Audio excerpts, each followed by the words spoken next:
शहर में एक और हत्या की वारदात सामने आई है। चौक बाजार इलाके में पारस सोसाइटी में हत्या की वारदात। शुभम वटुकिया नाम के युवक की हत्या कर दी गई। 3 लोग घर में घुसे और चप्पू से युवक की हत्या कर दी।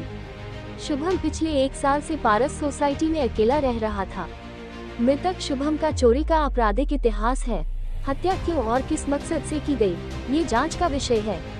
चौक बाजार पुलिस का काफिला मौके पर पहुंच गया। हत्या करने के बाद हत्यारे फरार हो गए। आ रही सूरत सिटी पुलिस एसीपी। ताज़ा खबर देखने के लिए देखते रहिए स्टार न्यूज नेटवर्क। जय हिंद।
પોલીસ સ્ટેશન ખામાં આવેલ પારસ સોસાયટી વિભાગ 2 એમાં આજરોજ એક BNS 153 મુજબ ગુનો દાખલ કરવામાં આવ્યો છે ચોકબાજા પોલીસ સ્ટેશન ખાતે, જેમાં જે મરણ જનાર છે શુભમ અશોક વાટોકિયા છે, જેઓ બોટાદના રહેવાસી છે અને અત્રે છૂટે મજૂરી કામ ધંધા છેલ્લા 1 વર્ષથી અહીંયા કરીને રહેતા હતા અને એઓને કોઈ 3 માણસોએ કોઈ અગમ્ય કારણસર એમની આજે હત્યા કરવામાં કરેલી છે અને એઓ હત્યા કરીને એ લોકો ફરાર છે। પોલીસ હાલ તપાસ ગુનો રજીસ્ટર કરીને પોલીસ તપાસ કરે છે।